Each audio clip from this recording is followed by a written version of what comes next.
आठवीं क्लास का ये विज्ञान का पेपर आपका होने वाला है। तो इस पेपर का फुल सोल्यूशन इस वीडियो में मैं बताने वाला हूँ। तो वीडियो को आपको यहाँ पर लास्ट तक देखना, चैनल पर पहली बार चैनल को लाइक करना, सब्सक्राइब करना, वीडियो को ज़्यादा से ज़्यादा शेयर करना है।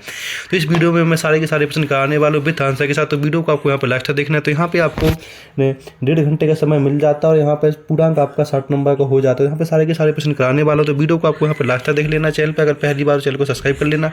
अगर आपको इसका PDF चाहिए तो PDF के लिए आपको टेलीग्राम चैनल ज्वाइन कर लेना, वहाँ पे आपको इसका PDF पूरा का पूरा मिल जाएगा। तो इस वीडियो को लास्ट तक देखते रहना। लास्ट में आपको सारे के सारे प्रश्नों के उत्तर आपको PDF के माध्यम से करा दिए जाएंगे।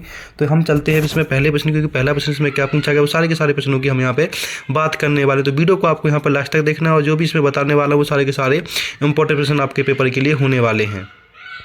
तो यहाँ पे आप देख सकते हैं कि आपका यहाँ पे बन जाता है सबसे पहला प्रश्न बहु विकल्प के प्रश्न होते हैं, जिसमें सही विकल्प चुनने का प्रत्येक प्रश्न के लिए आपको यहाँ पे 1 अंक दिए जा रहे हैं। पहला प्रश्न पूछा गया है, ईस्ट का उपयोग निम्न के उत्पादन में होता है, किस में होता है? चीनी में, अल्कोहल में, हाइड्रोक्लोरिक अम्ल में या ऑक्सीजन में? तो किस में होता है इसमें ईस्ट का उपयोग? तो ईस्ट का उपयोग आपका यहाँ पे किस में होने वाला, किसके उत्पादन में ये प्रयोग होता है? तो इसका आपका ऑप्शन आ जाएगा अल्कोहल। किस में होता है? अल्कोहल में। तो यहाँ पे बी ऑप्शन आपका लग जाएगा। प्रश्न नंबर दूसरा इसमें पूछा गया है कि निम्न पदार्थों में से सबसे पहले कौन यहाँ पे जलेगा? आपका पेट्रोल, लकड़ी, लोहे की छड़ या गत्ता? तो क्या इसमें सबसे पहले जलने वाला है वो यहाँ पे हमें बताना है। पेट्रोल जलेगा या फिर लकड़ी? तो यहाँ पे पेट्रोल जलेगा सबसे पहले आपका। तो दूसरे का आपका यहाँ पे पेट्रोल हो जाएगा, ठीक है। इसके बाद तीसरे में पूछा गया आपसे, मैग्नीशियम का रिबन या फीता वायु में जलने पर उत्पन्न करता है, क्या करता है? मैग्नीशियम ऑक्साइड या फिर जल और प्रकाश? मैग्नीशियम ऑक्साइड और ऊष्मा, मैग्नीशियम ऑक्साइड, ऊष्मा, प्रकाश है मैग्नीशियम ऑक्साइड या जल या ऊष्मा? तो इसमें क्या आ जाएगा? तो इसमें आपका ऑप्शन क्या आने वाला है? इसमें देख सकते हैं रिबन फीता वायु में जलने का उत्पन्न क्या होता है? तो ऑप्शन आपकी सी आ जाएगा। इसमें मैग्नीशियम ऑक्साइड, ऊष्मा और प्रकाश। तो ऑप्शन सी। प्रश्न नंबर 4 पे पूछा गया, पौधों और जंतुओं की वह स्पीसीज जो किसी विशेष क्षेत्र में विशिष्ट रूप से पाई जाती है वह क्या है? विशेष क्षेत्रीय स्पीसीज, संकटापन्न स्पीसीज, विशेष क्षेत्रीय स्पीसीज एवं संकटापन्न स्पीसीज, इनमें से कोई नहीं। तो यहाँ पर पूछा गया पौधों और जंतुओं की वह स्पीसीज जो विशेष क्षेत्र पर पाई जाती है बताएं। तो इसमें क्या ऑप्शन आ जाएगा आपका यहाँ पे? तो इसमें आपको ऑप्शन लगा लेना आपको यहाँ पे ए। तो यहाँ पर आपका आंसर हो जाएगा ए, जिसमें विशेष क्षेत्रों में स्पीसीज यहाँ पे होती है। प्रश्न नंबर 5 पे चलते। प्रश्न नंबर 5 में पूछा गया है कि लैंगिक प्रजनन में भाग लेते हैं 2 नर जंतु लेते हैं, 1 नर 1 मादा जंतु लेते हैं या 2 मादा जंतु लेते हैं, इनमें से कोई नहीं। तो यहाँ पे क्या ऑप्शन आ जाएगा वो आपको यहाँ देख लें। तो यहाँ पे आपका ऑप्शन आने वाला देखिए 1 नर और 1 मादा इसमें भाग लेते। तो ये आपके यहाँ पे बहु विकल्प पूरे के पूरे करा देंगे। सारे के सारे विकल्पों को आपको इसकी छोटा अच्छे से ले लेना, जितना बताएगा उतना आप इसमें करके जाते तो आपके सारे के सारे प्रश्न यहीं से पूरे हो जाएंगे। नेक्स्ट प्रश्न फिर रिक्त स्थान जो आपके 1 से लेकर 10 तक होने वाले हैं। तो इसमें सारे के सारे प्रश्न 1 नंबर का आपके यहाँ पे होने वाला है। तो पहला रिक्त स्थान पूछा, काष्ठ कोयला वायु में जलकर कार्बन डाइऑक्साइड और खाली उत्पन्न करता है, क्या उत्पन्न करता है? तो यहाँ पे ऊष्मा उत्पन्न करता है। तो पहले 6 में ऊष्मा आ जाएगा। 7 में जिन पदार्थों का ज्वलन ताप खालिस्तान होता है और जो ज्वाला के साथ सरलता पूर्वक आग पकड़े लेते हैं और ज्वलनशील पदार्थ कहलाते हैं। पकड़ लेते हैं उन्हें हम क्या ज्वलनशील पदार्थ कहते हैं। कौन से ताप से? जिन पदार्थों का ज्वलन ताप कितना होता है वो यहाँ पे बताना, बहुत होता है। कितना? यहाँ पे बहुत आ जाएगा। 7 में क्या कर देंगे हम यहाँ पे? बहुत कम होता है। तो यहाँ पे क्या आ जाएगा? बहुत कम आपका यहाँ पे आ जाएगा। इसके प्रश्न नंबर 8 में क्या पूछा? प्रश्न नंबर 8 में आपसे क्या पूछा गया वो देख सकते हैं। प्रश्न नंबर 8 में पूछा गया कि कागज बचाने का अर्थ क्या है? कागज बचाने का क्या अर्थ है? पौधों को बचाना, पौधों को बचाना। प्रश्न नंबर 9 में पूछा गया वह निषेचन जो माता के शरीर के अंदर होता है निषेचन कहलाता है। कौन सा यहाँ पे निषेचन जो माता के शरीर के अंदर होता है उसको हम क्या कहते हैं? तो उसको हम यहाँ पे कर लेंगे, उसको हम क्या कहते हैं? आंतरिक निषेचन कहते हैं। प्रश्न नंबर 10 में लड़कियों में मासिक धर्मचक्र की शुरुआत कहलाती है, क्या कहलाती है? तो उसको हम यहाँ पर लिख देंगे। जो यहाँ पर मासिक धर्मचक्र होता है उसको हम क्या बोलते हैं? उसको हम यहाँ पे बोलते हैं, वो देख सकते हैं आप यहाँ पे उसको हम मुनारचित बोलते हैं। तो यहाँ पे आपके फिर इन द ब्लैंक्स पूरे करवा देंगे। सारे के सारे फिर इन द ब्लैंक्स को आपको अच्छे से याद कर ले। जितना कराया जा रहा है वो सारा का सारा आपके पेपर के इंपॉर्टेंट है। इसके बाद अति लघु उत्तर प्रश्न स्टार्ट हो जाते हैं जो आपके 1 से 16 तक हो जाते हैं, तो 2 नंबर के होते हैं। इसमें पहला प्रश्न पूछा गया, शिशु एवं बच्चों को टीका क्यों लगाया जाता है? तो आप देख सकते हैं बच्चों के शरीर में रोग प्रतिक्षण हेतु टीके लगाए जाते हैं जिससे बच्चों के शरीर की रोग से लड़ने की शक्ति बढ़ती है। तो ये आपका यहाँ पे प्रश्न नंबर 11 का उत्तर हो जाता है, देख सकते हैं आप यहाँ पे। इसके बाद प्रश्न नंबर 12 पूछा गया। प्रश्न नंबर 12 पूछा गया, अपने बहुत अधिक व्यावसायिक महत्व के कारण किसे हम काला सोना कहते हैं? अपने बहुत अधिक, तो इसको प्रश्न नंबर 12 का हो जाएगा। इसमें आ जाएगा आपका यहाँ पे पेट्रोलियम, इसे काला सोना कहा गया है, मतलब कि पेट्रोलियम को काला सोना कहा गया। प्रश्न नंबर 12 का हो जाएगा।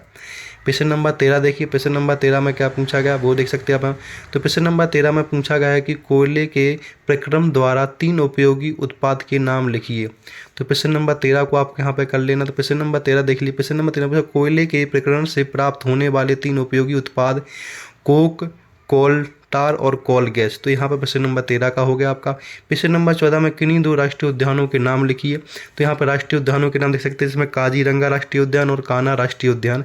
तो ये आपके 2 राष्ट्रीय उद्यानों के प्रश्न नंबर 14 का ये आंसर हो गया। इसके बाद प्रश्न नंबर आपका 15 आ जाएगा, जिसमें पूछा गया कि मरुस्थलीकरण कब होता है? मरुस्थलीकरण कब होता है?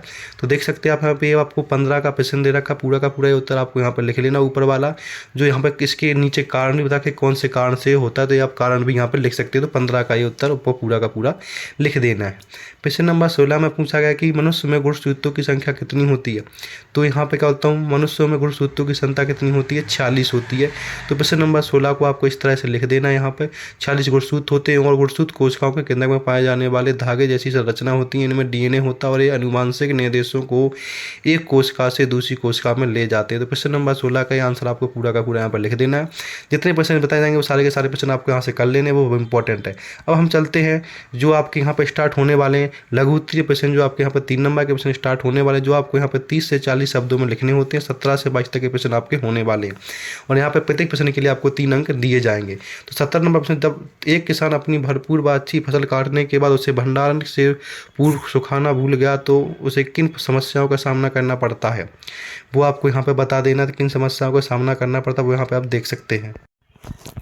तो प्रश्न नंबर 17 को आपको देख ले, इसका आंसर मैं यहाँ पे बताने वाला हूँ, तो आंसर आप देख सकते हैं। तो प्रश्न नंबर 17 का पूरा आंसर आपको यहाँ पे लिख देना है। ये 3-4 कारण बताए गए, वो यहाँ पे समस्याओं को भी आपको यहाँ पे लिख देना है कि फसल में नमी रहने की वजह से सड़न, फूसन और दाग धब्बे हो सकते हैं, अनाज में कीड़े चूहे और सूक्ष्म जीव लग सकते हैं, फसल बर्बाद हो सकती है, फसल को बचाने लायक नहीं बनाया जा सकता। इस तरह से आपको 17 का पूरा आंसर आपको यहाँ पे कर देना है।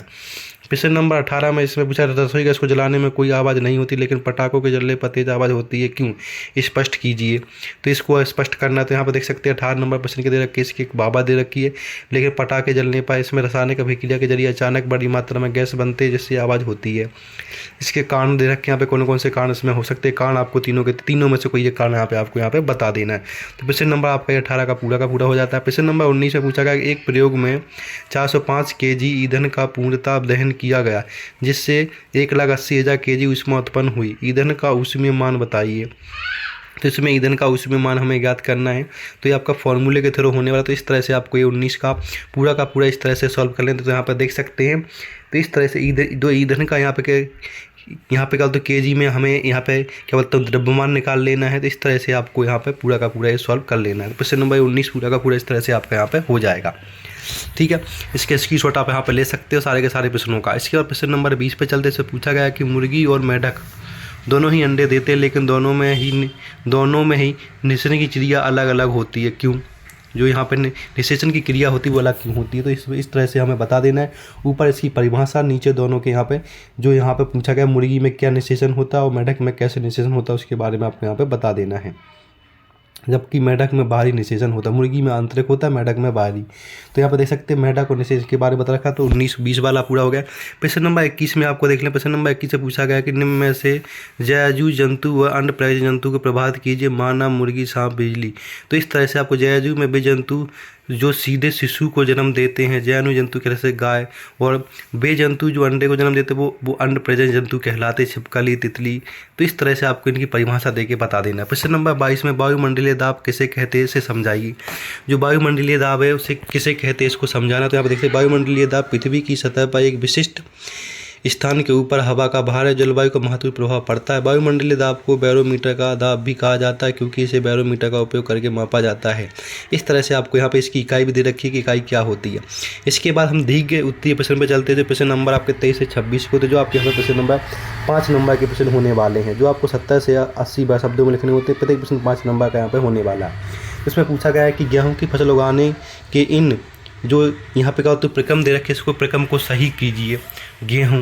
गेहूँ किस प्रक्रम से उगाया जाता है, उसको पूरा का पूरा क्रम होता है। सबसे पहले क्या किया जाता है, फिर क्या किया जाता है। यहाँ पर इस तरह से आपको स्टेप बाय स्टेप लिख देना। तो सबसे पहले मिट्टी तैयार की जाती है, फिर बुवाई की जाती है, फिर सिंचाई की जाती है, फिर खारा पतवार किया जाता है, फिर खाद एवं उर्वरक देना होता है, फिर कटाई, फिर गेहूँ का भंडार। तो इस तरह से आपका 23 नंबर प्रश्न पूरा का पूरा हो जाता है। 5 नंबर का प्रश्न आपके यहाँ से हो जाता है। तो 5 नंबर का प्रश्न इसको आपको अच्छे से पूरा का पूरा सॉल्व कर लेना है। यहाँ पर जितने प्रश्न बताए गए वो सारे के सारे प्रश्न ये आपके लिए बहुत इंपॉर्टेंट होने वाले हैं। इसके बाद प्रश्न नंबर हम चलते हैं 24 पे, जिसमें निम्नलिखित को हितैषी और हानिकारक सूक्ष्म जीवों में वर्गीकृत कीजिए। हानिकारक और हितैषी सूक्ष्म जीवों में इनको वर्गीकृत करना, जो 5 नंबर के प्रश्न बन जाते हैं आपके यहाँ पे। तो इस वाले प्रश्न